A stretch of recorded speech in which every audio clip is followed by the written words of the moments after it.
Time last night out at the Whit Stevens Nature Center, and we again showed how working with our partners across the state lines, how much we have in common with our conservation. So a fun night last night, and well, Commissioners, we're ready to get this October meeting started.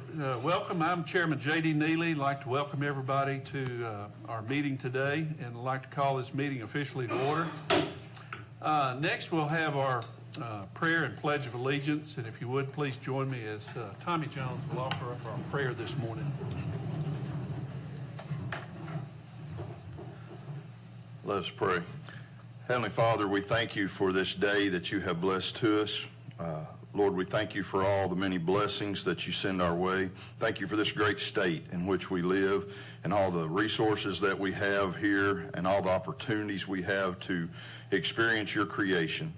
And God, today I pray for this agency. I pray for all its leaders, the commissioners. I pray for wisdom as they would lead this state to be good stewards of what you have given us.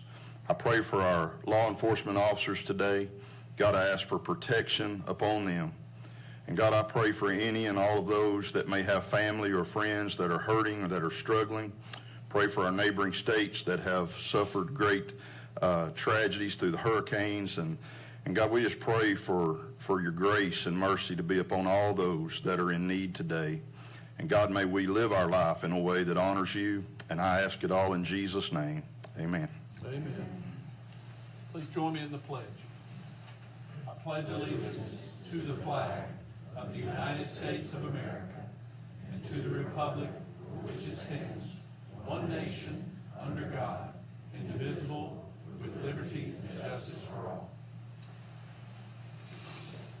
We do have several guests with us today, and I'd like to welcome those. Got Tyler Oxner with Arkansas Farm Bureau. There's Tyler. Welcome, Tyler. And Ronnie Ritter, our good friend with Arkansas Feed the Hungry. Ronnie, appreciate all your hard work, and I know you're extremely busy right now visiting camps and getting meat, and I know a lot of folks are out there. I'm doing my best to get some meat, and in fact donated one deer the other day to Arkansas Feed the Hungry. So thank you, Ronnie, for all that. Got Jarrett Garrett, Arkansas Farm Bureau. Welcome, Jarrett. And Wildman's here. Wildman back there in the back. Got to see him yesterday out at Bass Pro as I went out to get a few extra items for this weekend's hunt. And last but not least, my wife Beth is back here with us today and joining in. So welcome to all our guests. First off, we need approval of our agenda today. Are there any additions or deletions to this agenda as presented? Move to approve. All right, got a motion to approve. Is there a second? Second. All in favor say aye. Aye. That's approved. Next, we need approval of our September 19th, 2024 commission meeting notes. Are there any additions or deletions to these notes? I'll move approval of the minutes. All right, got a motion from Commissioner Tappan. Second by Commissioner Rob Finley down here. All in favor? Aye. Thank you. Well, next, this is always a fun time when we get into our awards part of our meetings, and we have next and first up our National Wild Turkey Federation David Henley Memorial Wildlife Manager of the Year Award. And Brad Carner, you have the floor. Thank you, Mr. Chairman. Good morning, everyone. It's a pleasure to be here. First of all, to present this very special award. Each year, the Arkansas State Chapter of the National Wild Turkey Federation, they recognize two awards. One, an Enforcement Officer of the Year Award. Another is the Wildlife Manager of the Year Award. They present those typically at their state awards banquet, which was held a few weeks ago. The recipient of this year's Wildlife Manager of the Year Award was unable to attend that event, so we're presenting the award to him here today. As you noted there on your agenda, this award has been named in memory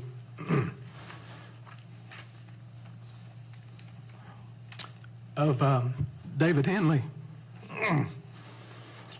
who, excuse me, David was a longtime employee of the agency. He passed away very unexpectedly in December of 2021 at the age of 51.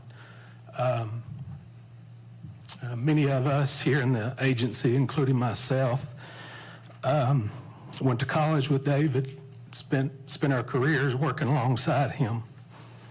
It was very fitting that the state chapter, Jeremy Wood, our previous turkey coordinator, worked with the state chapter over a year ago to name this award in David's memory.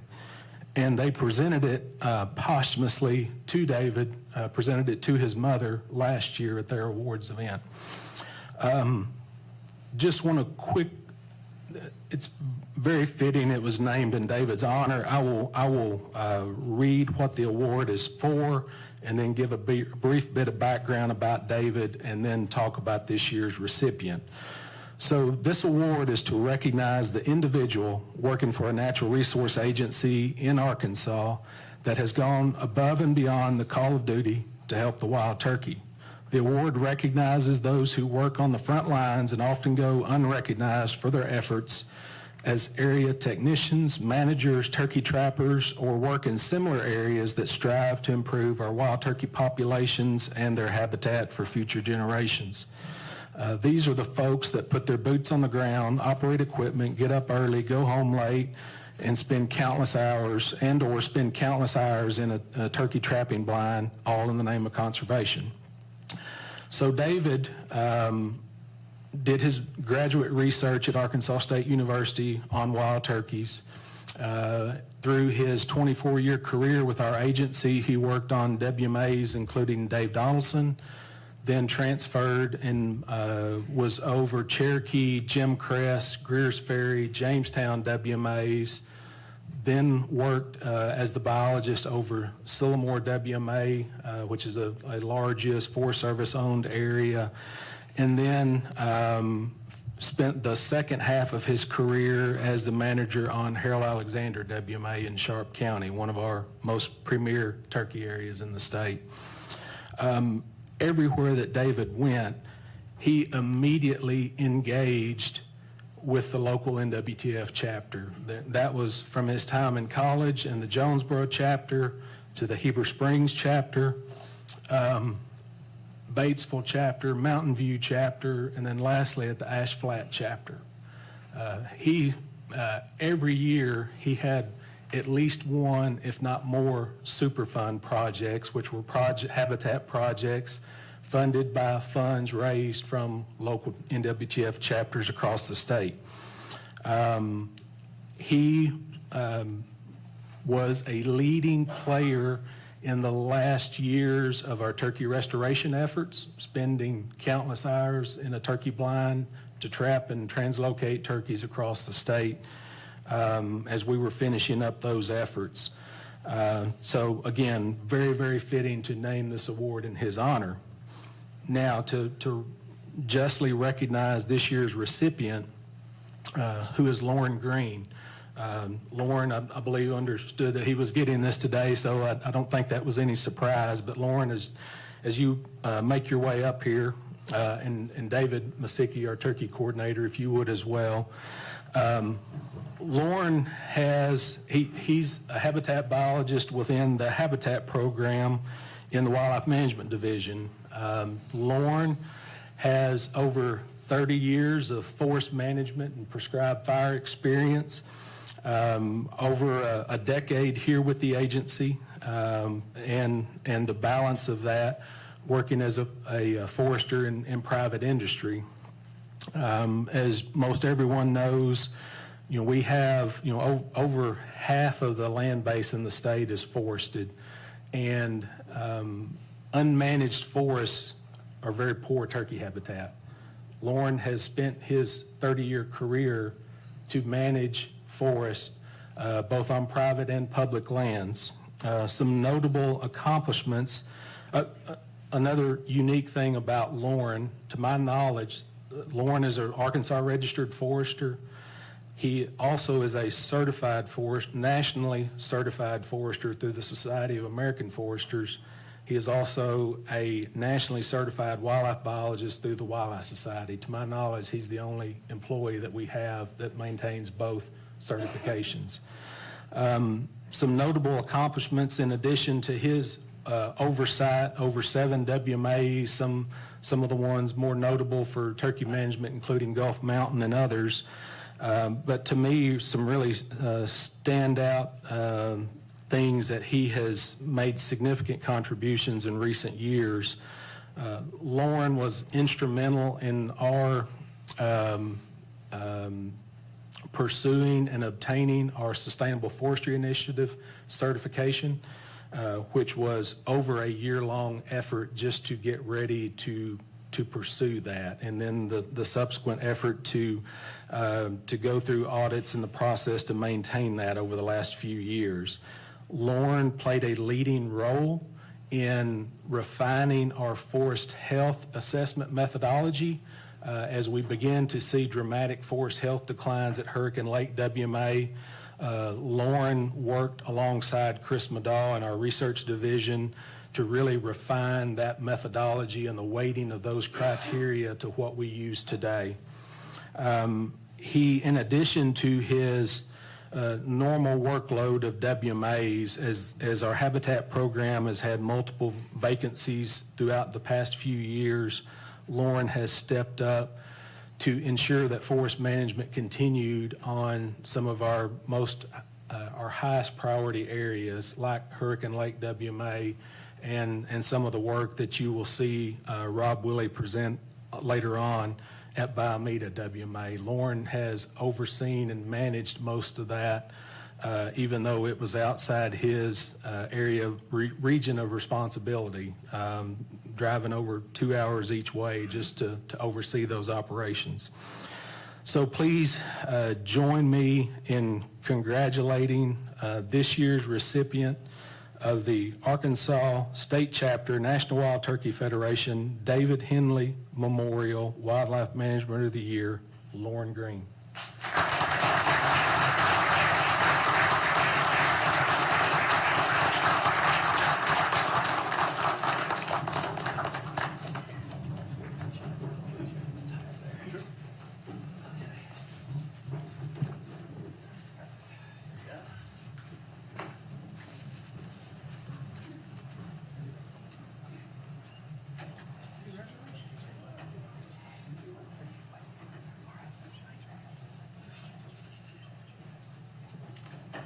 Congratulations. That's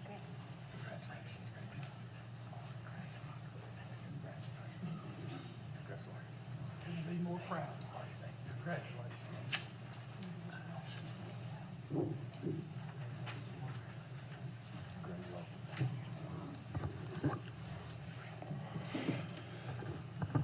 All right, good morning, everybody, and congrats again to Lauren, and thank you to Brad for presenting that award. Next on the agenda is our Career Service Awards, and this certainly applies to the David Henley Memorial Award, to our Career Service Awards, and also to the Campbell Awards, which I will present after the Career Service Awards, is that it matters so much the type of people we have that work in the Arkansas Game and Fish Commission. Y'all said, or y'all have heard me say, maybe for 4 months in a row now at these commission meetings, that conservation is only as good as its people. I mean it, and I'll probably say it next month too. And yesterday was a really good reminder of that as we sat across the table from our friends from Louisiana. We weren't friends last weekend, but we were friends yesterday, and it was a very palpable reminder for us just how wonderful our staff are here at this agency and the impact they have not only in Arkansas, but on their peers throughout the country. So we can have all the good people that we could possibly need, but I think what sets the Arkansas Game and Fish Commission apart from other agencies is the quality of people we have and how they do their job. So today, with our Career Service Awards, we celebrate 215 total years of service. We will first recognize people in the 15-year category, the first of which, my favorite trout biologist, is Christy Graham. Come on up, Christy.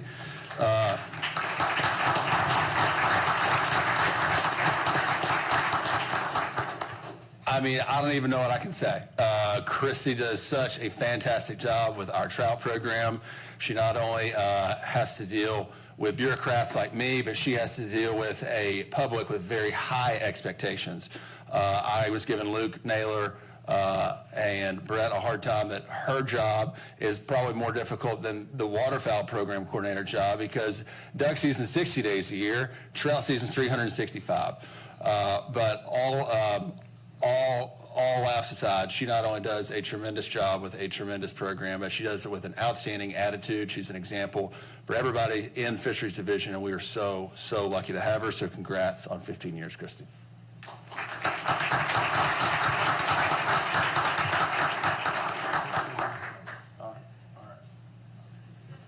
I think this podium moved. I think it did. It used to be closer though. Yeah. No worries. All right, here we go. Okay, thanks. All right, thank you. Thank you. All right, we're going to keep rolling as Christy shakes the commissioner's hands. Next is, in the 15-year categories, Michael Gregory. Michael is one of our outstanding foresters in Rob Bully's habitat program. He came to us in 2009 from the Forestry Division, and as we'll hear from Rob later today, he's been instrumental in the habitat database project, and we are so grateful for his 15 years of service.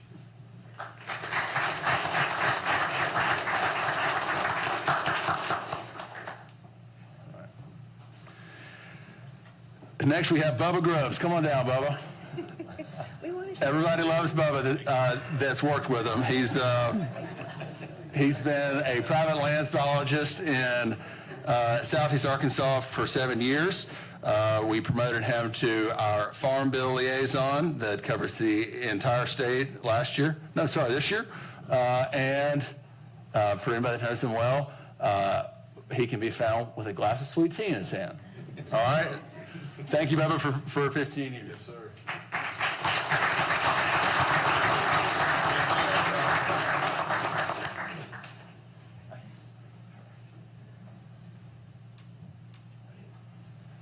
You know who the Hogs got this weekend, right? Hey, Bubba. Hey, Bubba. Hey, let's do a shake your hand. Thank y'all. Just don't break that thing.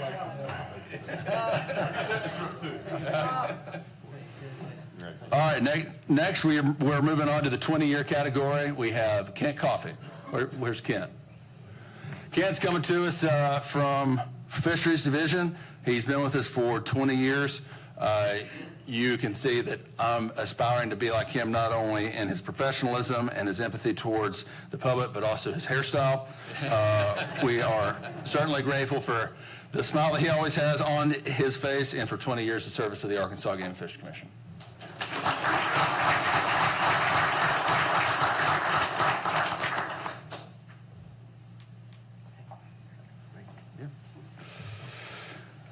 All right, do we have Jason Carball this morning? Come on down, Jason. I have hair envy, so. Jason is just a fantastic human being. I've enjoyed getting to know him with Dave Donaldson and the GTR restoration efforts. He's a humble example for everybody in Wildlife Management Division. He's a wonderful father, a wonderful husband, and we are so incredibly grateful to have him with us, leading the way in Northeast Arkansas.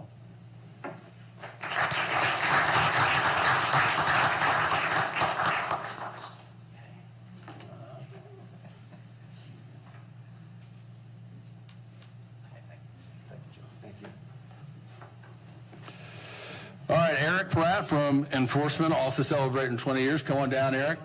Eric comes to us from B2 Division. He's a hard-charging sergeant down there and began his career as a fisheries tech at Charlie Craig in Northwest Arkansas. So congrats to Eric for his leadership within B2 and for 20 years of the Arkansas Game and Fish Commission.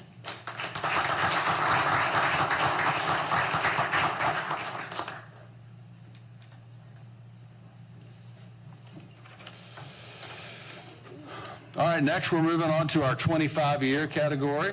Where's Lee? Lee White has the distinct privilege of leading the Becoming an Outdoors Woman program. We heard from her yesterday at our commission meeting. She does an outstanding job with this wonderful program, and we are grateful for her 6 years of service in that role. We're grateful as her role as a tech at the Joe Hogan Hatchery initially, and for her 25 years of service with the Arkansas Game and Fish Commission.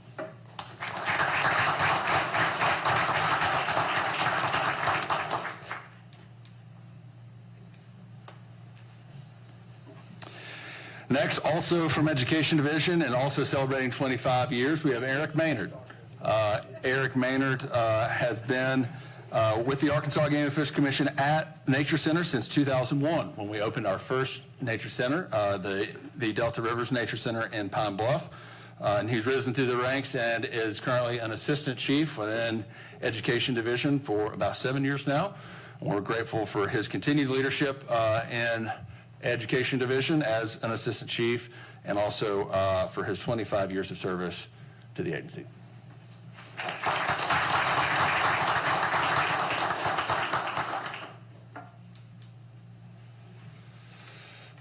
All right, rounding out our 25 years category, we have a man that needs no introduction. He's been with the agency since 1999. He's known for his passion for looking up, his love for blue paint, and the odor of castor oil. Rob Willie, come on down.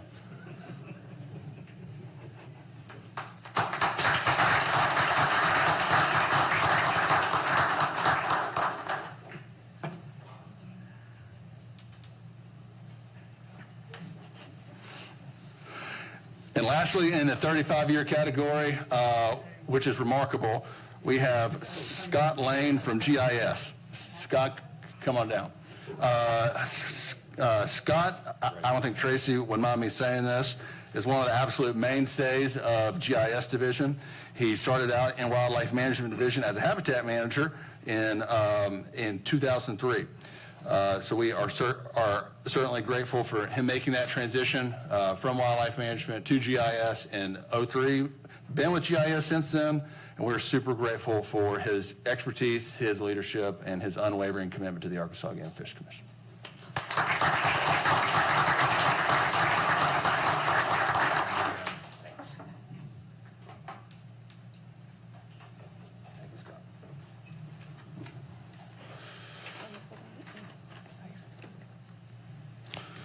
All right, so next we are going to transition to the Campbell Award. For those of you that don't know, the Campbell Award is an award that we recognize 3 employees with every year. It is a $5,000 payment that is awarded to these 3 employees that recognize not only their impact, but also the type of person and teammate that they are. They are selected on their overall merit without regard to any potential of their job duties. The Campbell Award originated with Arkansas Game and Fish Commissioner Craig Campbell to honor his grandfather, a former Game and Fish Commissioner, and his father, a great outdoorsman. These staff that receive the Campbell Award today were nominated by their peers and selected ultimately by the Campbell Trust. The first recipient of today's Campbell Award comes from Fisheries. She's one of the hardest working employees that we have, and she's also one of the most pleasant. She's great with the public, excellent at her job, outgoing, and has an exemplary character. She's an avid outdoors woman and innately tied to the sound conservation and management of natural resources. It's no secret that as a fisheries biologist, more often than not involves grueling conditions, and yet Allison Asher maintains the positive impact and influence over her peers. As I've gotten to know Allison, come on down, as I've gotten to know Dr. Asher over the past 3 years.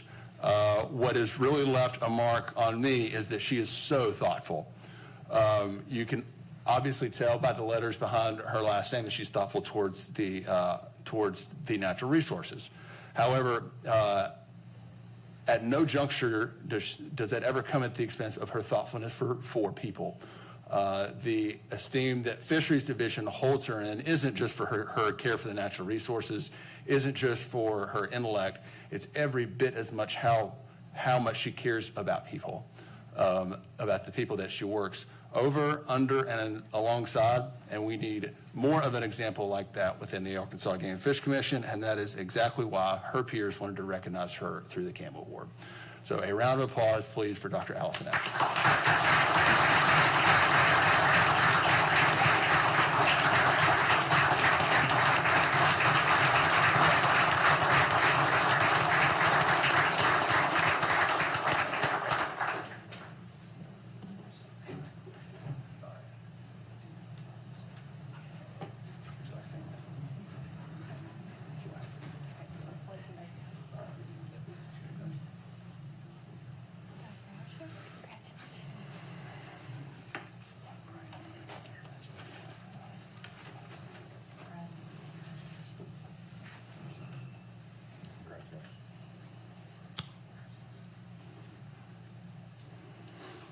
All right, the next recipient comes to us from Wildlife Management Division.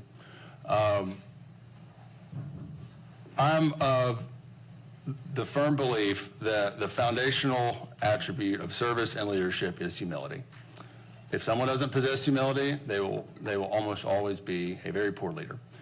And this next recipient is marked by humility, and that just naturally leads him to be a reliable, selfless servant and a reliable team player.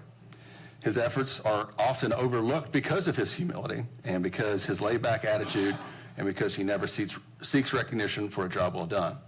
You'll never hear him say, "That's not my job," and you will frequently hear him say, "How can I help?"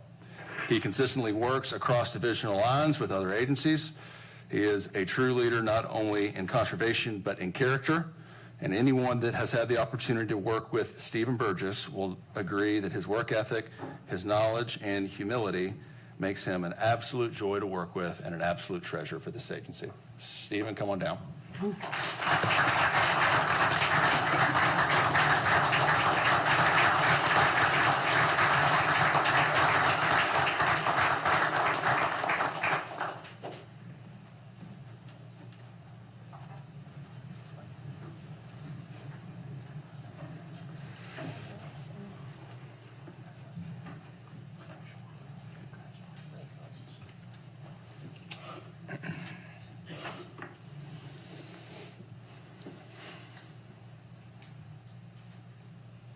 All right, this next person comes to us from Private Lands Division.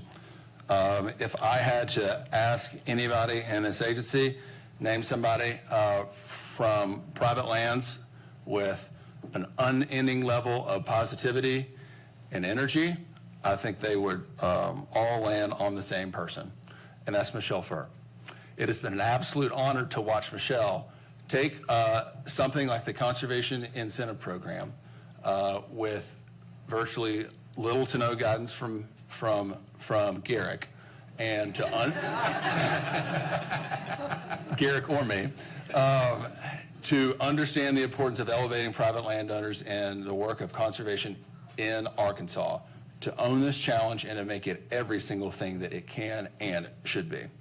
At every juncture, she has not only stepped into this unknown with unending energy, positivity, and a deep desire to help her peers and the public. She is so well respected amongst her peers and has proven to be the ultimate team player in doing this.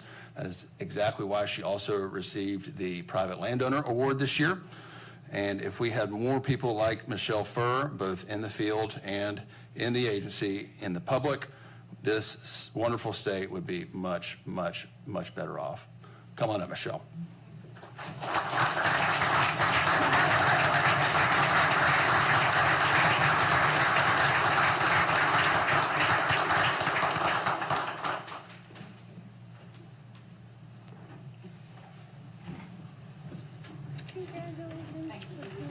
Next, I will turn it over to Deke, but before we do that, please just one more round of applause for all of our career service awardees and our camera awardees.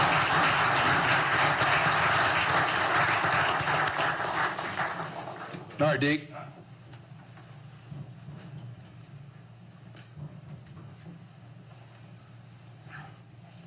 Good morning, everyone. Thank you for giving me just a few minutes to bring you an update from the foundation. First, I want to say congratulations to the Campbell Award winners and all those who were recognized this morning.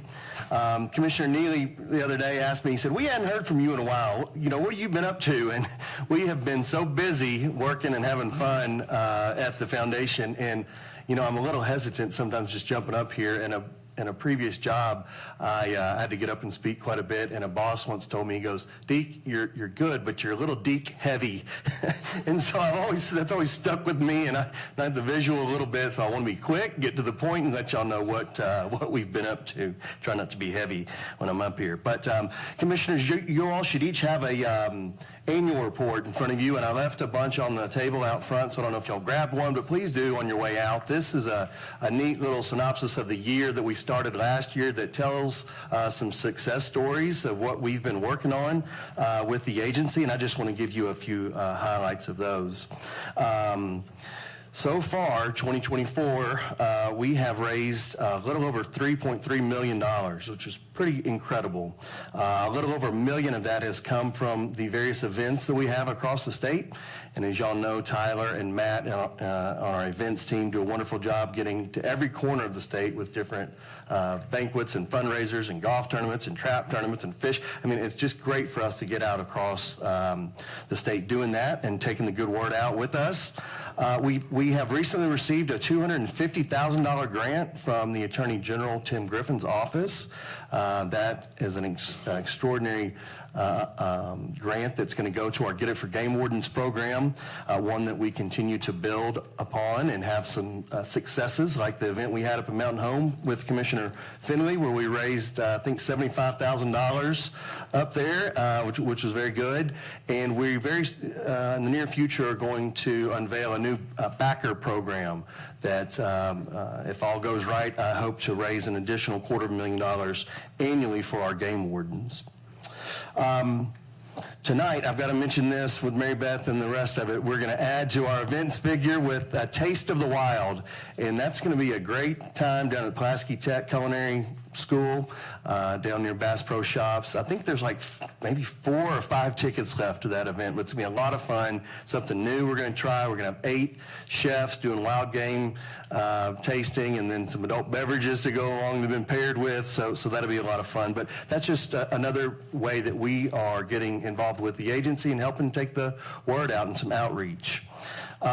We also have received a $750,000 grant from the Walton Family Foundation, and that's going to support Northwest Arkansas River Access Enhancement Projects. It's a mouthful, but there's some really neat things happening up in Northwest Arkansas with some of these access to some rivers, and it's not just for what we think of as boat ramps, but we're working towards getting better, like bank fishing and folks to be able to put kayaks and canoes and that sort of thing in. So I've really enjoyed working with the Walton Family Foundation. That's great with the operations team and Daryl Bowman and really trying to get more into our outdoor recreation. So that's fantastic. $400,000 has been raised so far with our impact fund. That is pretty incredible. We've talked a little bit about the Midway USA Foundation and what that's been able to accomplish for the shooting sports. We also have our Ross Foundation, which we've recognized them before. But we have I've got a check, Director, that I need to give you after the meeting for $50,000 from a donor that came in, and that is to go to the impact fund. And so that idea is to match donor dollars against federal grants. And so we're able to stretch those dollars to most times a 3-to-1 match. And what we've done so far is going to equate to a little over $1.2 million on conservation, habitat, and education programming on the ground. So that's fantastic, and we look to continue to build upon the impact fund. The corporate partnership program, which Jibby Tyler there is leading for the agency. and the foundation just continues to be successful. She's got some big plans working. It may involve a big fish or two, so more news to come there. But at the end of the day, the role of the foundation is very simple. I mean, we were formed to help support each and every one of you all in this room. That's what we do. And I think that our success is dependent upon our relationships with the commission. We wouldn't be successful without y'all in allowing us, Jibby and me and Tyler and Matt and Ruth Catherine, to work with y'all is really the key to it. And so it hadn't always been that way, I can promise you that. But where we are with the organizations is just so phenomenal. And so I just want to say that I'm incredibly grateful for that. And I want to say to the commissioners, the director, the directorate, chiefs, and all staff, thank you so much on behalf of the board of directors. We look forward to many more big things to come, and I appreciate y'all giving me just a minute or two to give you an update. Thank you.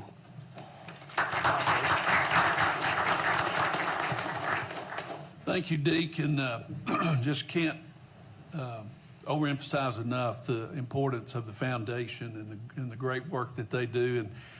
And Jibby and Tyler, all the team, where we are today is, and I think back over my 7 years and where we are today versus even just 7 years ago, we've come so far. The numbers we're talking about now are 4 to 5-fold back 7 years ago. So, I mean, again, applause and thanks to y'all for a tremendous lift, Deke. We can't thank you enough. Well, thank you for that report.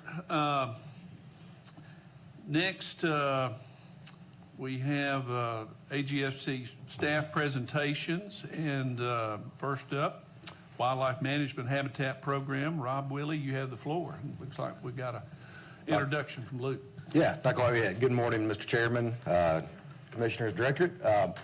This is really just a shameless, shady attempt to get the habitat biologists in the room today for various awards. So, but we have a lot going on with forest management, and I thought we've highlighted that a bit over the years. We try to keep folks up to date with what's going on, but thought it was appropriate with some big projects going on with forest management across the state that we give Rob the stage today to update y'all about a few of these projects going on, because they're pretty impactful and fairly noticeable across the landscape. So Rob already got introduced, 25 years leading the program. We're happy to have him. Good morning. Good morning. All right, so today I'm going to provide a habitat program update, really looking at GTR forest management, and we're going to focus on, take a look at projects that's been implemented over the past 2 to 3 years on Biomeda and Hurricane Lake WMAs. First, I want to also recognize the habitat program staff that have really they've been instrumental in implementing these practices over the last few years. Lauren Green, Andrew Green, and Steve Burgess. It was their commitment to ensuring that these projects are successful we wouldn't be here today with this good news if it wasn't for their contributions. So both WMAs over the past 5, 6, 7 years, there's been a chain of events that have taken place that have led us, gave us the opportunity to be able to start implementing forest management in these GTRs. And it's really worth mentioning this chain of events that's taken place.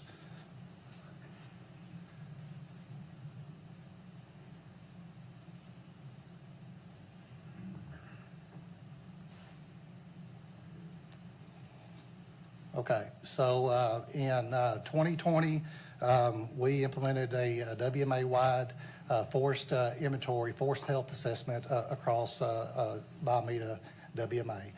This was a 2-year project because our forest health assessments are restricted to growing season in order so that we can estimate crown closure and forest health within the crown. So it was a 2-year project. Forest data was collected on over 6,800 permanent plots on this WMA alone.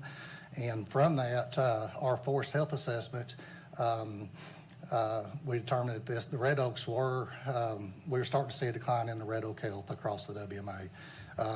Specifically, red oaks categorized as being in the moderate stress category, and from what we've seen with other GTRs, once they reach this level of stress, it will continue to decline over the next several years.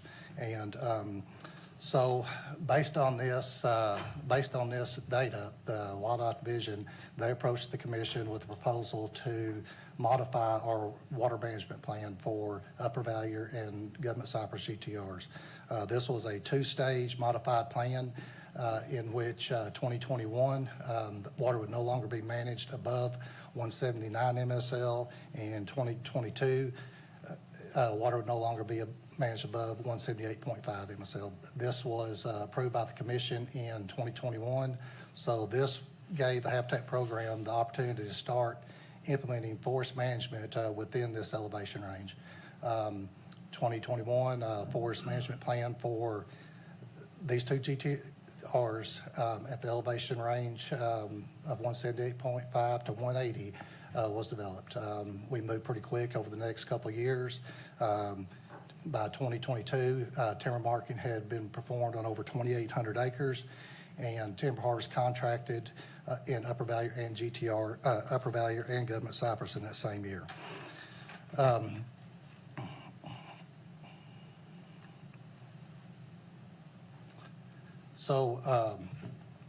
There are two types of timber harvest that was prescribed for these two areas, variable retention harvest and gap retention.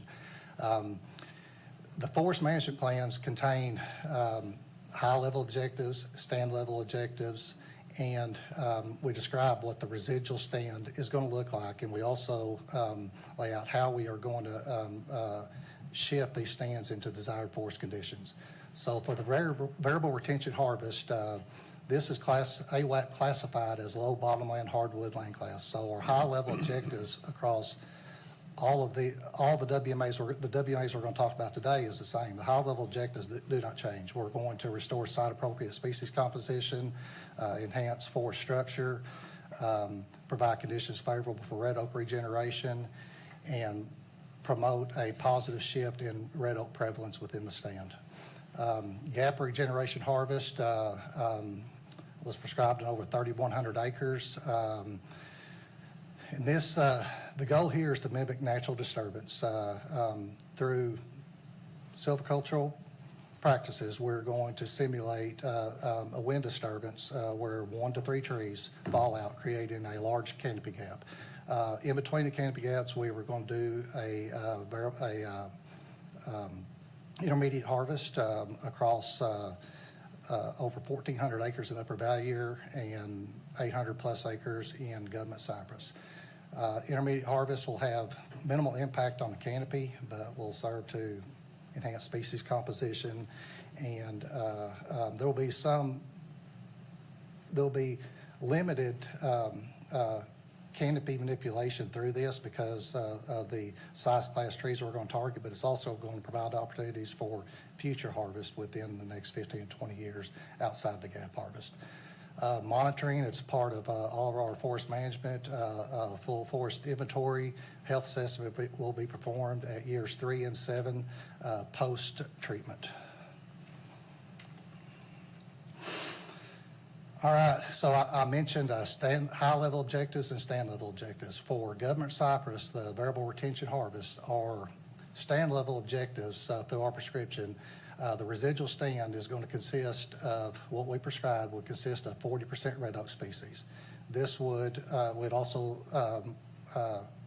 we're attempting to reduce the entire basal area of the average basal area of this stand by 40%, and our target residual basal area was going to be 55 to 60 square foot per acre. We also sought to shift the forest composition from an overcup dominated forest, willow green ash, to a willow oak overcup, not all oak forest. And what I'll talk about here is the is the forest type.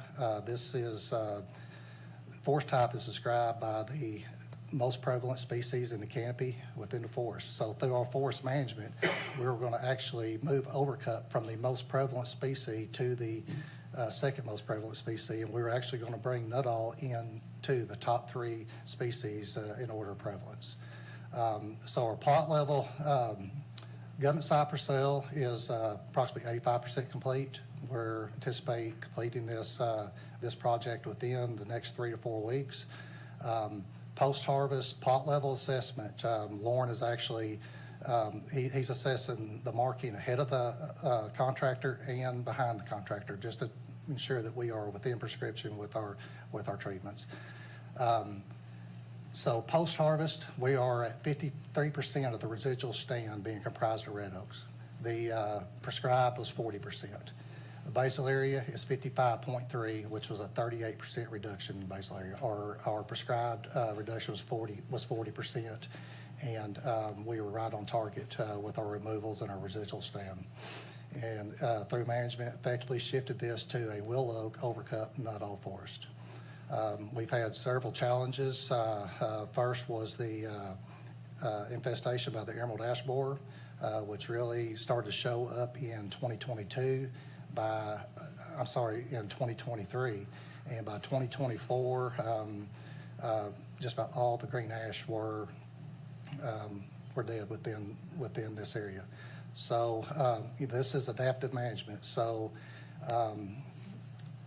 we have to have the ability to change our direction or modify our plans to account for these challenges that emerge. So what we've done is we have modified the contract. We included all the dead green ash in our harvest, and but we had to account for green ash made up about 15 BA per acre across the stand. So if we had continued with our marked timber plus green ash, we would have been below target and out of prescription. So what we've done is through our contract amendment and working with the contractor, we retained approximately 15 square foot of marked timber to account for that. And that was majority of that was going to be overcup,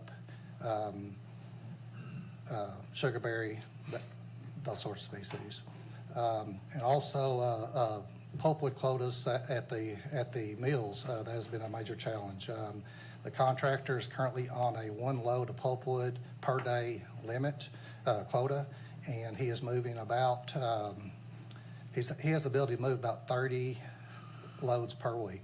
So in response to that, our options were to either shut this down, try again next year, but that was not how we wanted to go. So we established a staging area for the pulpwood on Long Bell Road, and right now there's approximately 50 loads of hardwood pulpwood stacked there. This is going to allow them to haul this wood throughout the winter as conditions, as the quotas lift, they'll still be able to haul this. This is right on the road, and we anticipate minimal disturbance with public as a result of this. Hey, Rob, Yes, sir. can you help us understand why these polygons are the shape they are in the red? Meaning, we see that's the total timber harvest area, but how exactly did you compute those polygons? Those are drawn based on LIDAR. All right, so based on elevation? Correct. All right, what is the elevation average of those polygons? All that is 178.5 to 180. All right, which is, and this is the point that I'm trying to make. It's directly connected to the water level management Correct. decisions that we made. Correct. So we made a decision in '21 that we're going to progressively manage from a top level of 180 down to 178.5. Then that broadened the aperture of what you can do on the landscape to manage the actual habitat, right? Correct. All right. So as we look forward towards the future where we are trying to go through the inventory of all of our green shear reservoirs and renovate the infrastructure, and I have a feeling you're going to talk about hurricane next? Correct. All right. What does GTR renovation mean from a habitat management perspective using this as an example? Well, prior to the modified water management plan, this was, this type of treatment was something that we did not desire to get into because it really made no sense to go in there and perform, the timber harvest and hope for the best, hope for red oak regeneration whenever, if nothing has changed with our water management. So yes, it is still going to be subject to pulses.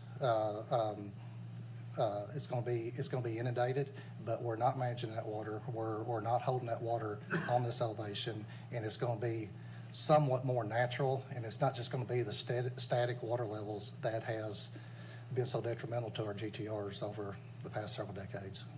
Thank you. Yes, sir. All right, real quick, I'll move over to Upper Valier GTR. Again, the high-level objectives, same land class.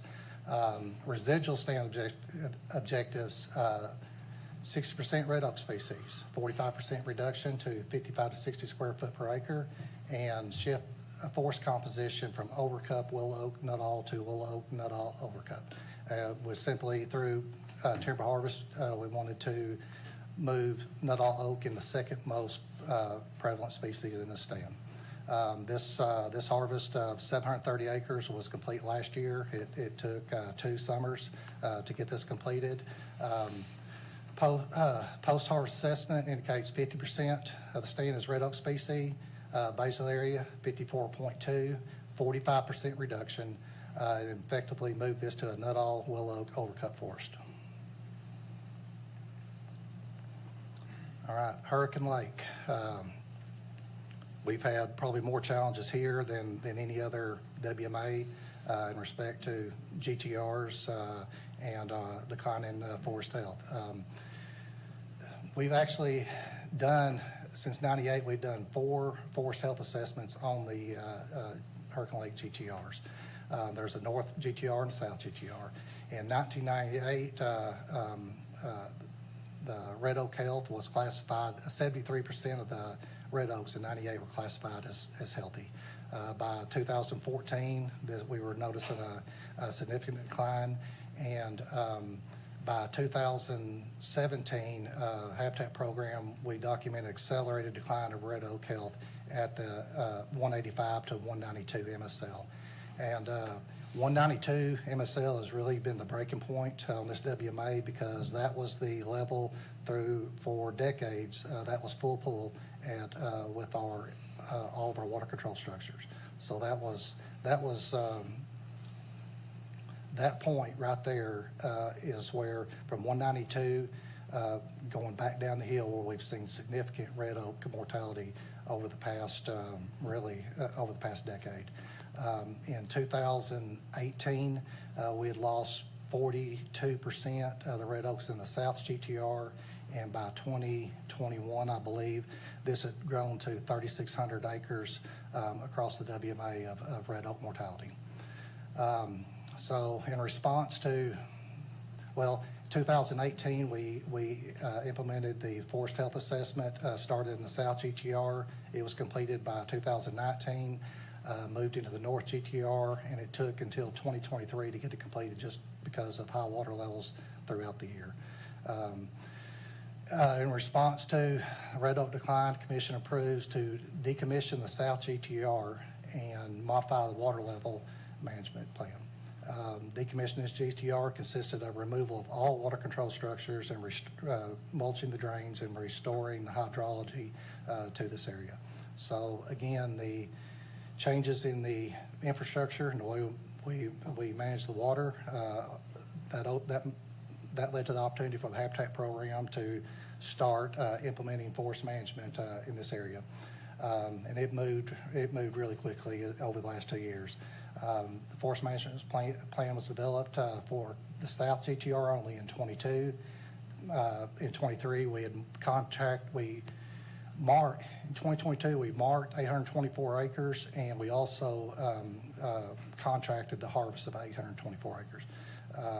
In 2023, harvests have been completed on 692 acres, And we still have one active timber harvest on the remaining tract that I'm anticipating being finished within the next 2 weeks. And also in '23, we completed phase 1 of the reforestation on 168 acres. And this is the area, the lowest of the low, really, in the South GTR, where we have seen turn into a complete deadening since 2017. Even water-tolerant species we've lost out at this elevation range.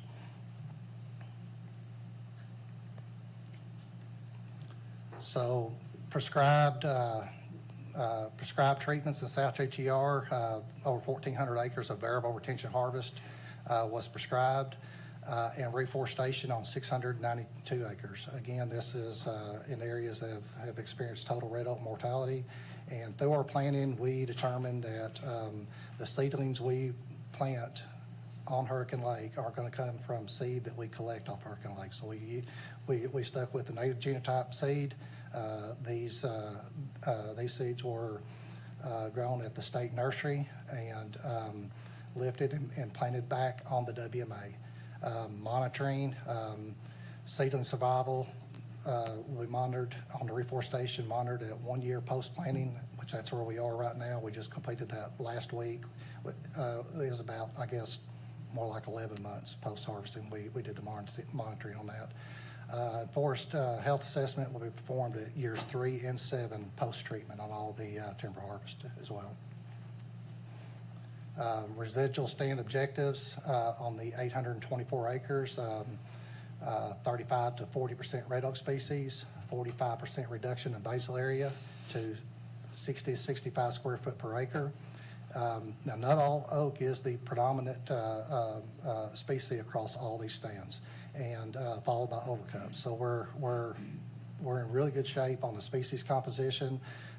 This was an average of all the stands within the sale, and the third most prevalent species was, it varied across stands, but it was typically bitter pecan, sugarberry, sweet gum, and so there's lots of opportunity to put sunlight on the ground around these red oaks with our harvest through harvest of the miscellaneous species. All right, reforestation in the South GTR from 2021 through 2023, we collected 1,055 pounds of nut all oak acorns, which yielded approximately 59,000 seedlings. As I said, the reforestation phase 1 was completed, 40,000 seedlings planted on 168 acres, and we currently have 19,000 seedlings at the nursery, and that's the picture at the bottom right. Those are seedlings that will be lifted later this fall and planted in the South GTR.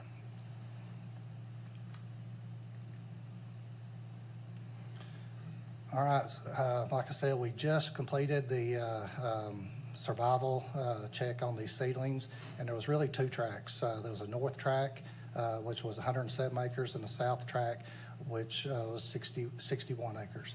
The elevation range, 188.85 to 191.09. And I previously said that 192 was our breaking point. And this is within the area that we received total mortality of just about all species within at this elevation range in the South GTR. So assessment indicated that on the 1-year-old seedlings planted on the north track, 214 trees per acre, 71% survival. Our long-term, our reforestation monitoring plan, we determined that 50 trees per acre was at year 3 would be considered a success. And our intent here is not to reestablish a red oak forest through supplemental planting. Our objective here is to establish a red oak seed source that has been lost at this elevation range. So there's an overlap between the north and south track in elevation, and in the south track we actually had 1-year-old and 2-year-old seedlings to go in the ground. What happened with the 2-year-old seedlings in 2022, we did not get a planting opportunity due to high water, And so we asked the nursery to carry those seedlings over for us, and we're also delivering more seed to the nursery, so we had 1 and 2 year old seedlings to plant at this last year. The survival on the 1-year-old seedlings at this elevation range was 0 trees per acre.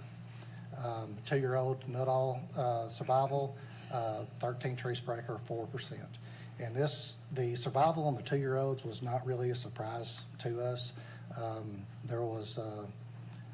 These trees are pretty good size, and the root mass was just really not enough to support this tree. And there was a lot of difficulty in planting due to the size of it for a hand planting crew. But So Rob, do you think the low survival rate for the 2-year-old seedlings was not attributable to the elevation and was more attributable to the size of the tree versus the root structure? I think it was both. I think, yeah. So whenever we've looked at this data, we got pretty deep in looking at this data over the past week. We had fringe plots that fell within really 100 foot of natural seed source on some of these, but we did not want to include those numbers with our reforestation because it is impossible to tell between a 1-year-old natural regen Nuttall and a one that had been planted. So what we did is we took out all the fringe plots just so that this data would not be skewed. But it's worth noting that on the fringe plots, we picked up right at 400 trees per acre on the fringe. If you look at the graph, the horizontal lines that represent the elevation range of the reforestation site. Glaze Creek was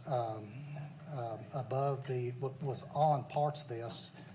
I'm sorry, let me back up. Glaze Creek was on part of this reforestation area 153 days since planting.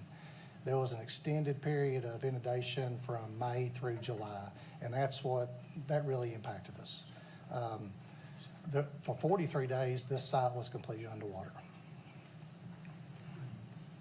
And I've stated previously that publicly even that we anticipate a lot of failures in this because this is new territory, actually pushing these red oaks back down to the hill into their natural range on this WMA.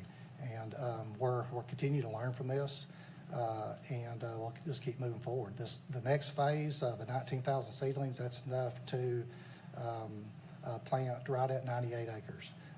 From this, we've determined to spread out our spacing a little bit. We feel like that'll be adequate, going from 12 by 12 to 15 by 15 on the 98 acres. And we've identified an elevation range for the next phase of planting at I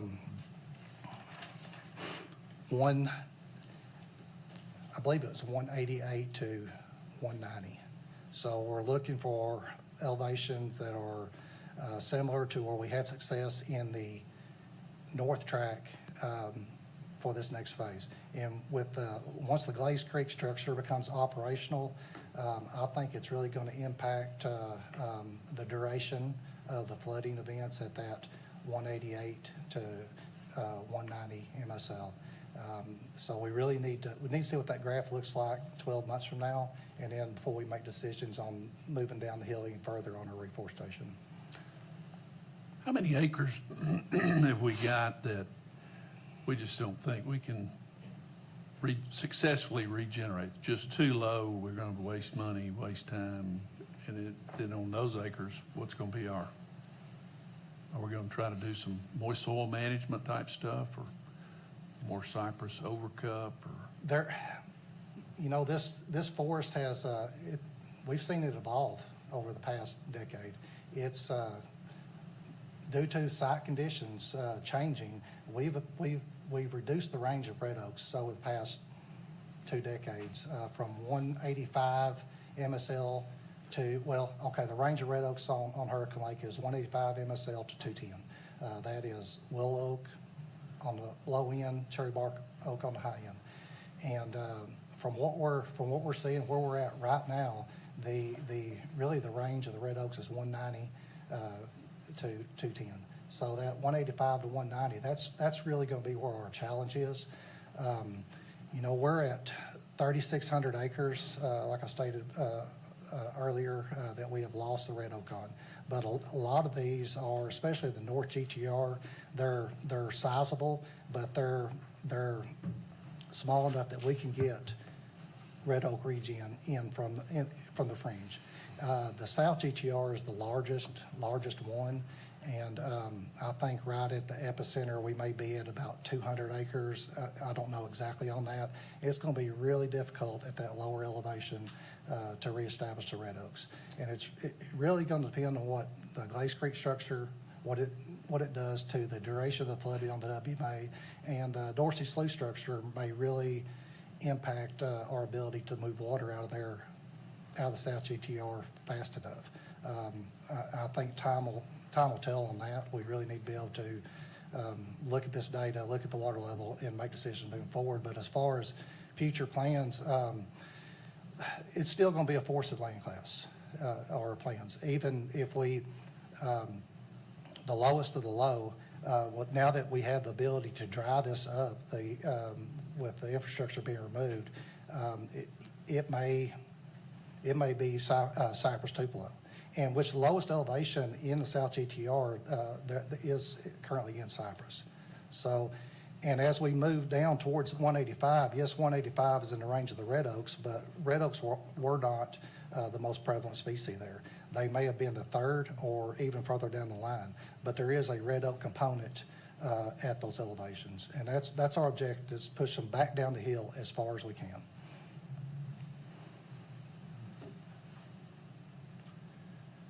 All right, moving forward with our forest management planning, with the Glaze Creek structure getting very close to completion. That has, once again, changes in infrastructure that gives us opportunity to move forward with the forest management. And we're going to be moving into the North GTR next. We're going to target 190 to 192 for this initial phase of management. And that's going to be somewhere probably around 2,000 to 2,500 acres that this next forest management plan will include forest management treatments on. If you look at the map, all the points on that map represent permanent plots that fall in the 190 to 192 MSL. So essentially, every one of these points should have red oaks. They're in that prime range for this WMA to contain both Nuttall and willow oak. The points with the red dot overlaid on them are, according to our data, that's where we still have live red oak. So you can look at that map, those areas that are just the solid yellow, that's where we've lost, that's where we've got the deadenings, and that's the lowest elevation. That's going to be right there at 190. Where we still have the red oaks, that's going to be in the 191 to 192 elevation. So this is what our next forest management plan is going to target. And we're really at a critical stage for red oaks at 190 to 192 MSL. Health data indicate across the board we're at a moderate stress level.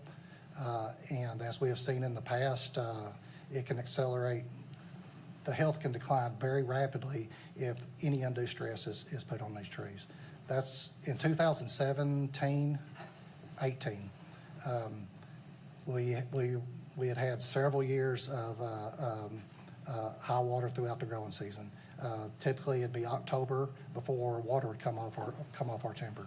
In 2018, things changed. The WMA dried up, and we actually got into a moderate drought for that area. Well, that was stress that these red oaks had not been accustomed to for the past several years. They were highly stressed, but then this additional stress led to a large-scale die-off. These trees browned out in just a matter of weeks, And it was, that was really eye-opening for all of us. Okay, with that, I'll take any questions. Great presentation, Rob. Open it up, commissioners. Rob, it's great information. Excuse me, obviously, you and staff have put a tremendous amount of work. This measurement's just phenomenal. I'm curious, just the layman's reaction. You know, you go in into woods that have now been cut to 55 basal area. It's what JD's professionals have taught me is approaching like a residential cut. It's very thinned out. And what is the hunter perception, and do they generally understand our long-range goal is for natural regeneration? Have you heard much feedback directly from these past couple of hunting seasons after these openings? Not really, but, you know, we've, as an agency, we've made a concerted effort to put this information out there.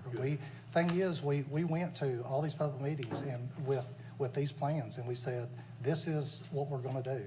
And that's exactly what we did.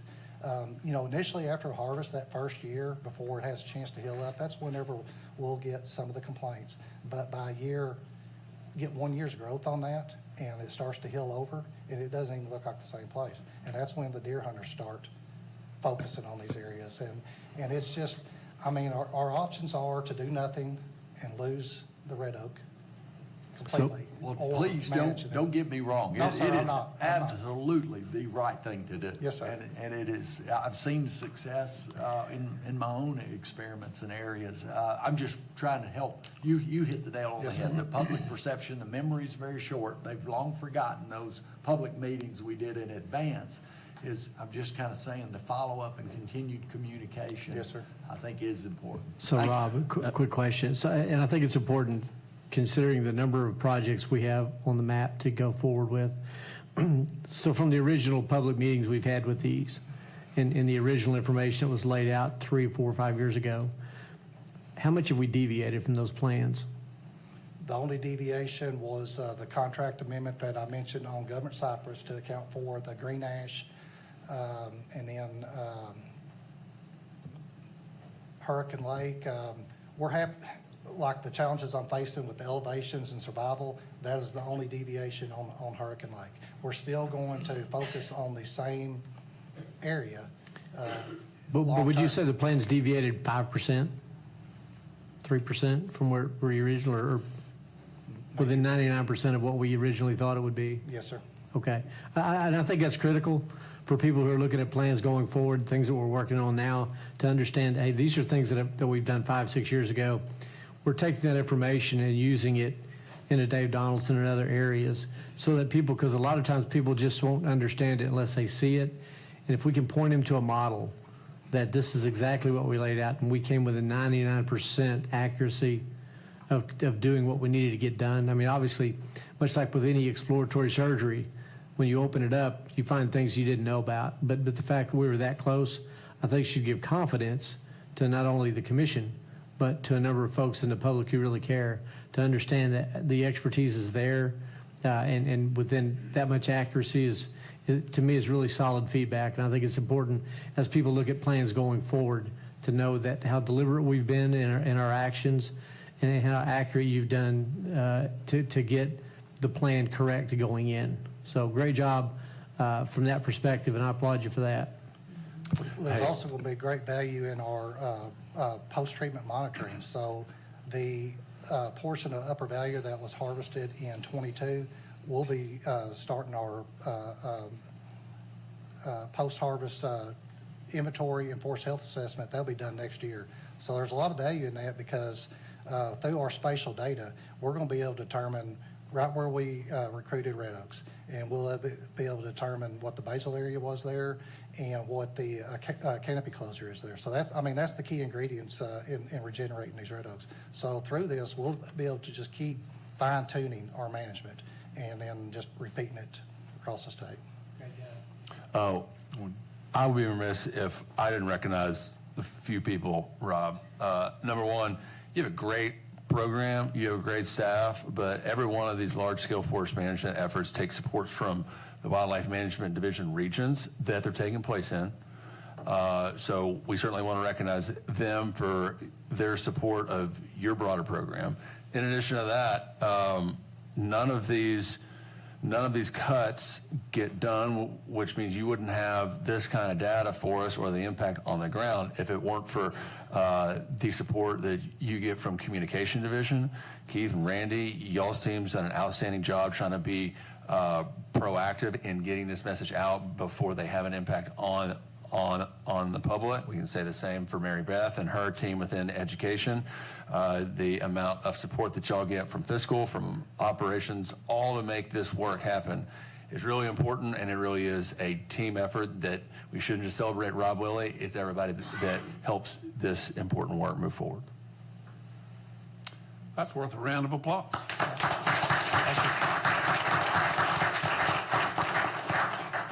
Great presentation.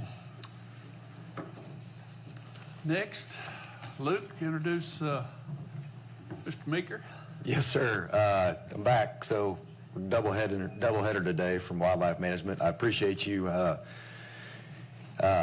attentively listening to Rob's presentation there, and he's done all that, as a director mentioned, with lots of help, but also with staff vacancies in the key positions in each of these places. And you've got people like David Luker, who was a field biologist and now assistant chief, who really helped keep Biometa going, along with Lauren and Steve. There's people coming from a long ways to make sure these things are done right, and they do meet our objectives. As Commissioner Tappan said, we're right on track with what we said we're going to do.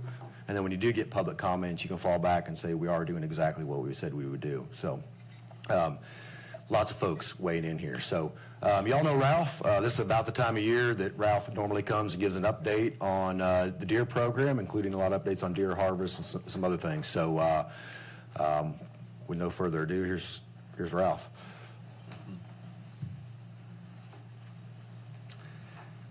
Thank you guys for having me this morning. Like Luke said, I'm going to give you a brief overview of last season. Just a reminder, the deer program, we collect 4 different types of data. Of course, our harvest data, our biological data, and then 2 different types of observation data. And both of those, one of those is collected by hunters. The other one is primarily collected by our staff. Each one of those data sets gives us a little bit of background and insight into things like reproduction, herd balance, not just between bucks and does, but between age classes. It also gives us some insight in herd condition in regards to weights and how they're balanced with their habitat. But it also gives us some information on antler characteristics, which gives us some information on, how we're doing harvesting older age class bucks, if that's what we're trying to accomplish. None of those data sets is a silver bullet. Like I said, each one of those gives us a little bit of different insight into the population. And so what I'm going to give you today is just a high-level overview of the data that we collected last season. And you all have the deer harvest or the deer summer report in front of you. This is online. I publish this each year. This has the yearly information in it. And so I'm not going to go into the great detail on each one of those graphs that are in that report.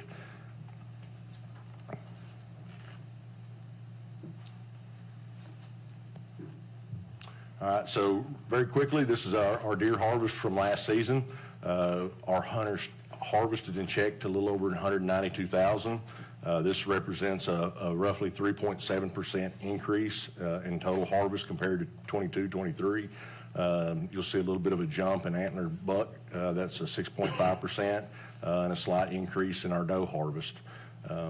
Overall, antlered buck represent almost 50% of our total harvest, with butt and bucks almost 6% and doe harvest at almost 45%. Our statewide harvest sex ratio was 1.25 to 1 doe. The graph there on the right shows you our harvest since 1938. Our statewide sex ratio harvest was just a little bit more skewed than what it has been in the past. It usually runs around 1.18 to 1. So that's going to be something that we need to keep an eye on over time. This is our harvest by county. When you look at total harvest, Union, Clark, and Washington counties led the charge. But when you actually look at harvest rates, which is the number of deer harvested per square mile, Bradley, Cleveland, and Saline County rank in the top three.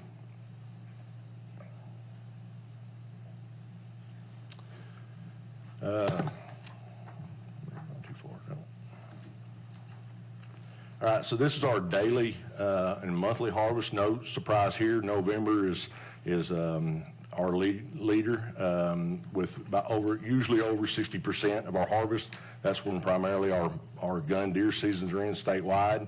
You can see there the archery opener, the muzzleloader opener, and where the modern gun opener is. I suspect this year's muzzleloader / alternative firearm opener will be a much higher peak than that. And so that's something that we're going to track over time to see what type of impacts that may or may not have. But this is kind of an interesting graph because each of those peaks either represents an opener or it represents a weekend. So you can really see there most of our hunters are able to get out during the weekend. This is harvest by method. That top line there, that orange line, that is no surprise. That's our modern gun harvest. Modern gun harvest is typically around 74%. We had a little bit of a bump in modern gun harvest and a decrease in muzzleloader harvest. So it is kind of encouraging to see folks that are out with alternative firearms this weekend are probably going to help that muzzleloader harvest increase again. You can see there the gray line, that is the muzzleloader harvest going down over time. Archery harvest, our typical archery harvest, longbows, stayed relatively constant, and then we've seen an increase in crossbows. Archery total usually makes up about 13%, muzzleloader makes up about 13%, and then modern gun usually runs about 74%. Like I said, we collect harvest data, biological data, two different kinds of observation data. This is our biological data collection efforts. It's important that we have adequate sample sizes in order to make recommendations at the zone and the deer management level. Since 2020, we have really ramped up our focus within different deer zones to achieve that. Prior to 2020, we were achieving about 30% in each of those deer zones. Since that time, with the help of contracted meat processors, increased effort in our staff check stations, and of course increased focus on DMAP, we've been able to get that up in 70% in those deer zones. So we feel much more reliable that the data is telling us what we're asking of it. Our goal statewide is 5%, so statewide we're achieving that goal, but we still have some room for improvement at the deer zone level. You can see there DMAP still plays a significant role in the amount of biodata that we collect. This is our buck age class distribution since 1981. You can see there the black line, that is our total bucks harvested. So we've had a little bump there in 2020, but we're climbing back to about where we were before pre-COVID. Age class structure has stayed relatively stable. You do see a slight increase in 1.5, 2.5-year-old bucks harvested. That's probably two things. One is we're actually getting data from more places than just DMAP, so it's probably a much less biased sample. The second one would be that we probably did see a slight decrease in our deer herd in the last few years, so folks are less selective on what they were actually harvesting. So we were getting more younger age class bucks show up in our data. But this, we feel, is much more reflective of what our balance in our buck population is statewide.